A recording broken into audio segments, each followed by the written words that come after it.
Good evening, this is Akashwani. I'm Lalema Aneja Dang with the World News.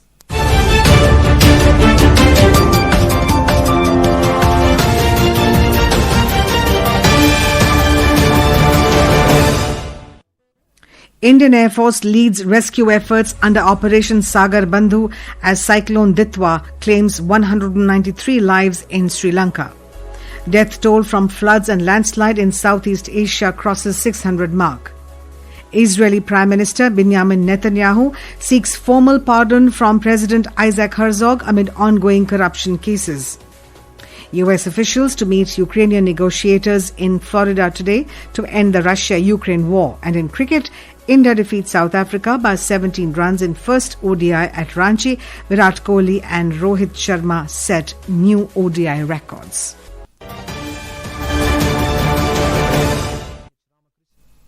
In Sri Lanka, relief efforts are underway for people affected by Cyclone Ditwa, which has claimed 193 lives so far. The Indian Air Force has pressed in domestic support operations. A C-17 aircraft of the Indian Air Force today airlifted NDRF teams and equipment from Pune and Vadodara to Chennai, enabling rapid deployment of over 300 NDRF personnel and around 35 tons of essential gear. Here's more from our Colombo correspondent. Rescue efforts in Sri Lanka under Operation Sagar Bandhu intensified today as an Indian Air Force Mi-17 helicopter carried out a dramatic airlift. 24 people, including 12 Indians and 10 other foreigners, 2 Sri Lankans and a pregnant woman, were flown safely to Colombo along with 3 critical casualties. Meanwhile, NDRF teams continued relief and rescue efforts at Puttalam and Badulla. Ahmed Moin Farooqi, Akashwani News, Badulla.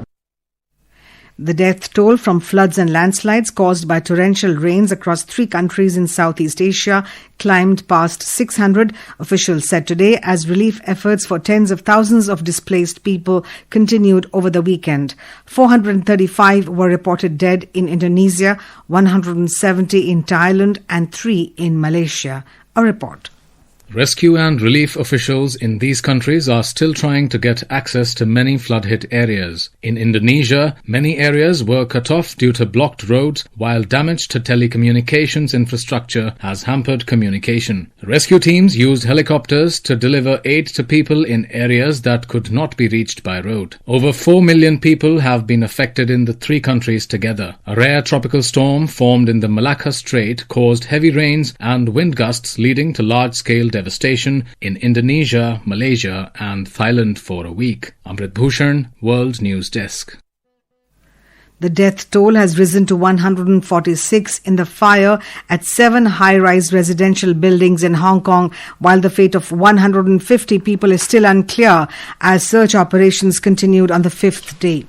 8 people, including a woman connected with the renovation work of the buildings that caught fire on Wednesday, were arrested by Hong Kong's anti-corruption body for allegedly using inflammable and substandard materials.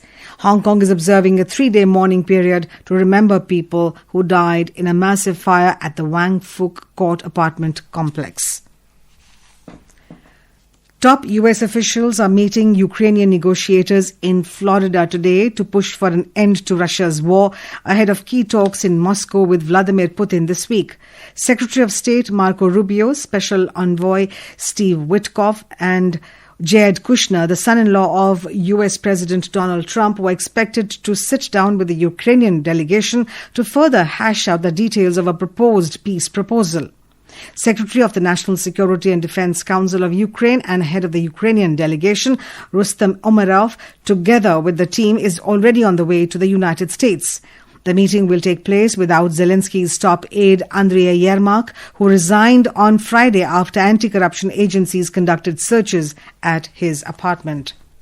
This is Akashwani and you are listening to the World News. We bring you top international news and updates from around the globe. Israeli Prime Minister Benjamin Netanyahu has formally asked President Isaac Herzog for a pardon amid ongoing corruption cases. President Herzog's office acknowledged the request, stating it will be considered responsibly. The pardon process involves consulting the Justice Ministry and considering public interest. This move comes amid ongoing legal battles and after US President Donald Trump urged Herzog to pardon Netanyahu in cases filed in 2019, accusing him of bribery, fraud, and breach of trust. In the US, at least 4 people were killed and 10 injured in a shooting during a family gathering in Stockton City of California last night. The suspected shooter has not been caught yet. According to local police spokesperson, the shooting took place at a banquet hall. Victims, including juveniles and adults, as they were attending a child's birthday party. 15 countries have issued a joint statement at the 80th United Nations General Assembly Third Committee openly condemning China's grave and systematic human rights violations within its borders and beyond. The countries include Australia, Israel, Japan, Latvia, Lithuania, Ukraine, the United States and the United Kingdom. The statement accused the Chinese authorities of running an extensive architecture of repression involving mass arbitrary detentions, forced labor, invasive surveillance and restrictions on religious and cultural freedoms. In British Parliament, Labour MP John McDonnell has raised grave concerns over the worsening human rights situation in Balochistan. McDonnell has submitted 3 written parliamentary questions and tabled an early day motion.